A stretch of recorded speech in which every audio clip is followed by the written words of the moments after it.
What do you know about English teachers in Korea? I have a feeling that you're not very satisfied with them, and conversational English learning with them is more of a secondary option. And yet, you feel compelled to send your child to a hagwon that has a native English teacher, even if your expectations of them are not very high.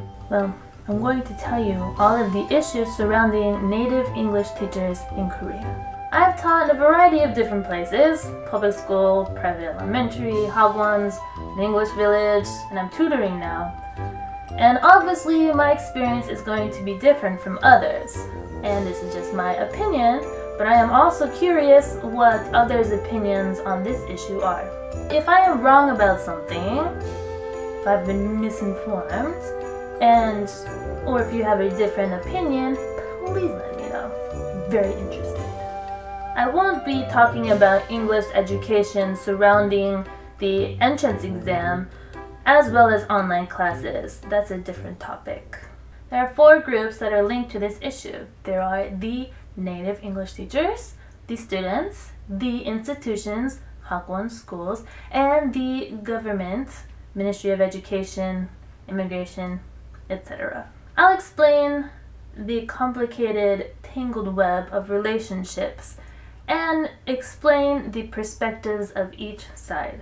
Let's talk about the process of how English teachers come to teach here. First of all, you must be from one of these countries. You must have graduated, have a TESOL certificate, have a clean criminal record, and you must pass a health check.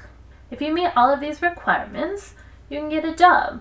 Just find a school, have an online interview, they accept you, and then you're given an E2 visa and brought over to Korea.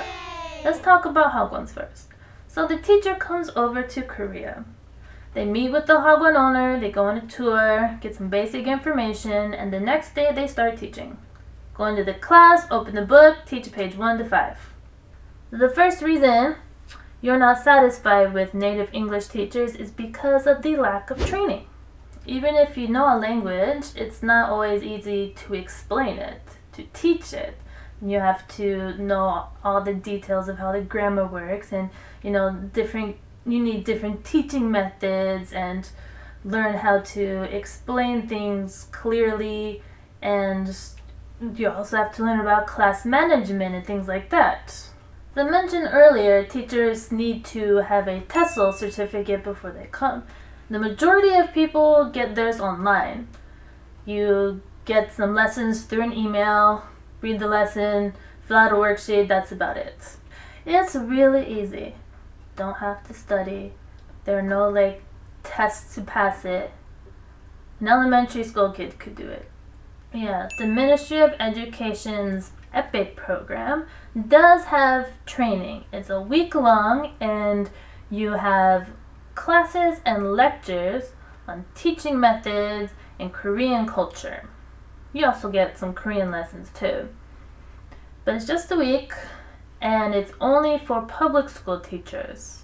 I know Korea has really high standards for teachers, but for foreign English teachers, you only require 1 week from us, if you're with EPIC. The second problem is that the majority of native English teachers can't speak Korean. The problem with not speaking Korean and not being able to manage the class is that students start disrespecting you. I'm pretty sure they're much more likely to act like this in a native English teacher's class who can't speak Korean than a Korean teacher's class. In general, students know that the foreign English teacher's class is the fun class. It's the easy class. It's the easy teacher. You can have fun in that class. You don't have to be like this. Many parents think that their children are sweet little angels. And perhaps they are, but not in the native English teacher's class. The little monsters. Not always, but there are a lot of little monsters. Not using Korean when you try to teach English is not effective because it's much harder for students to understand when they're listening to foreign words, trying to learn a new foreign grammar and concept, but they can't use their own language. That makes it much harder. It takes more time. It takes more time for the teacher to explain, for the students to understand. That's if they understand, because a lot of times they can't understand. Think about trying to learn English words, not with a Korean English dictionary, but an English dictionary. Much harder, right? Teachers at least need to speak Korean as well as English. The other problem with not being able to speak Korean well is that it may lead teachers to lose confidence. If you can't talk to other people at your school, but you have to have an English co-teacher help you communicate with other people, and you have to solely rely on the Korean co-teacher to help you with everything, you have no independence. You completely rely on them. That can really make you lose confidence.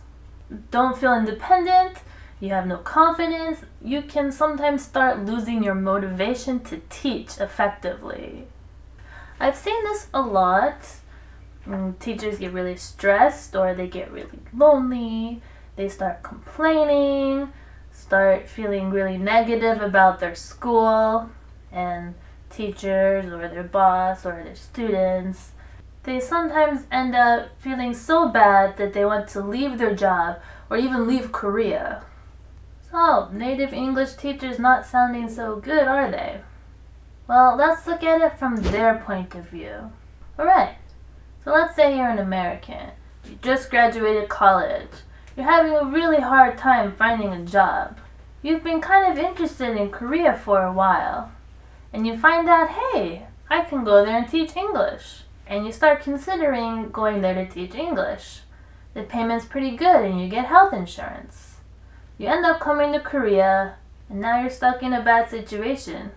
Is it solely your fault? Well, some people may think, it's your responsibility to prepare everything before you come here. And they're right. But maybe somewhat unrealistic. Think about it this way. If you could teach Korean in the US and there are not a lot of requirements, the conditions are really good, and you don't really have to speak much English to get a job, are you going to do a whole lot more preparation than you need to? Are you going to learn a bunch of different teaching methods and classroom management? Are you going to study English really hard? Are you going to review and study Korean grammar and how to explain it? Are you really going to do a whole lot more than you have to? You really don't need to? Maybe not. Now I'll tell you about the relationships between the educational institutes and the native English teachers. So the government gives the rights and responsibilities to these places to manage their English teachers. So it's like this. So the government says, I'll give your workers a visa. All you need to do is just manage them. I give you the right to do that. So most schools and hagwons provide housing for their native English teachers. And if there are any problems and they need something fixed, they have to ask their school for help. They don't speak directly to the landlord. I've heard various stories of teachers who've had problems with their apartment or something in it, and they ask their schools for help. And the owner would say, yeah, okay, I'll fix it, but they don't fix it. Or they get annoyed with the teacher, or get angry with the teacher, or blame the teacher for the problems. There was one teacher who didn't have hot water for a week, and there was another teacher who had cockroaches in her house. And the problem is they have to really rely on their school for help for these kinds of things because they can't communicate with the landlord. These schools have a lot of power over the teachers. If they decide to fire them, then the teacher has to leave Korea. And if they want to stay, they need what's called a letter of release. In order to transfer to another school, to work at another school, they need this kind of special permission. Teachers can only get this letter from the current school. And they cannot get a new job without it. So you can imagine how there are a lot of problems with this. Hagwons can threaten teachers not to give them this letter.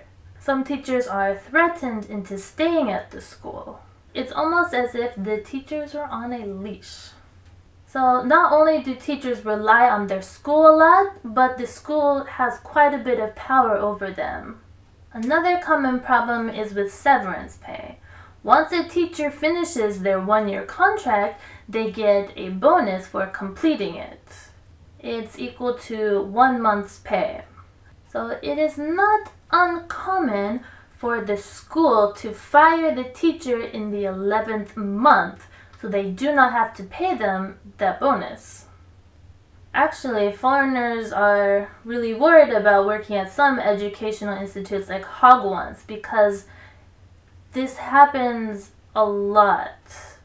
It's really not that uncommon. So you always see people on the internet warning each other to be careful of these things. A lot of the foreigners you see on TV or in the media, they have a lot of experience here, they've been here a while, and they all look pretty happy. And I don't think that's a very accurate representation. There are a lot of native English teachers who are lonely or sad or frustrated or angry, having a hard time. Nothing like the people you see in the media. How many older native English teachers do you see? Most of them are young, aren't they?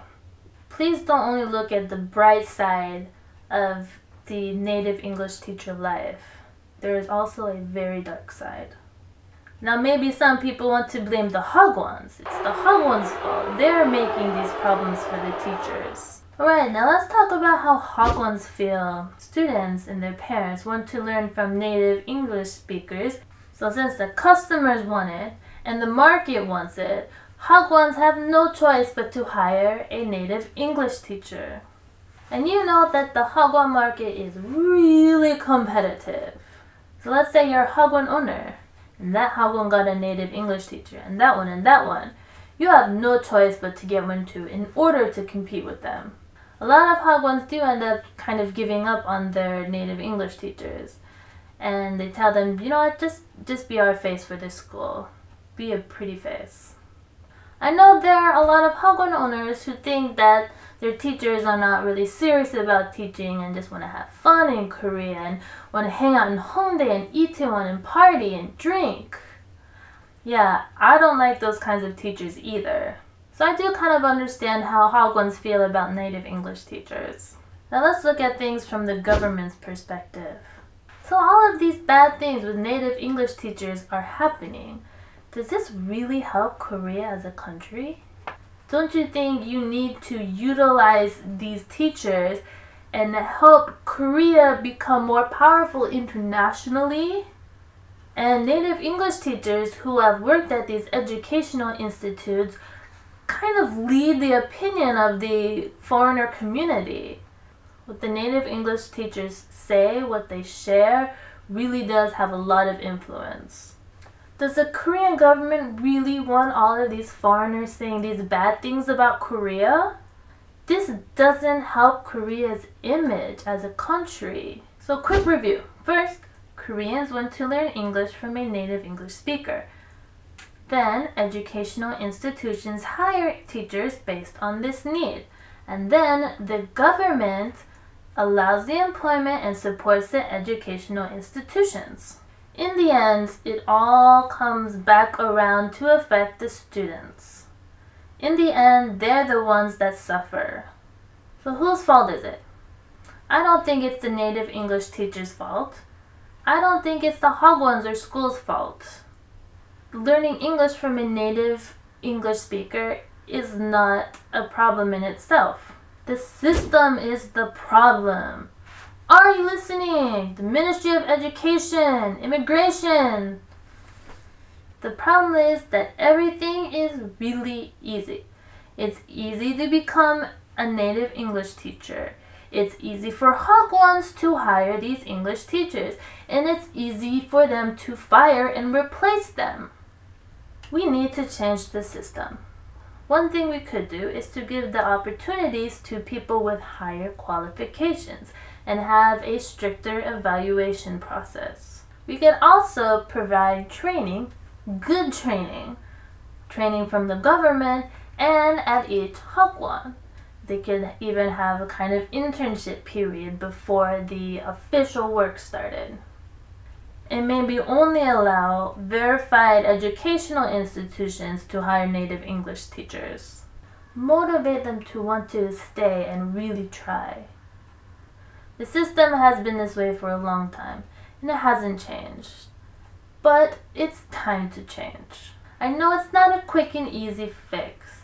I just hope the government could realize the problem and try to improve it little by little. I'm lucky because I've met and worked with a lot of nice Koreans. I've met a lot of nice parents. And I think if it wasn't for them, I wouldn't have been able to stay here.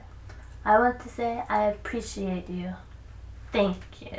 And I've also had a lot of opportunities to meet a lot of really great native English teachers.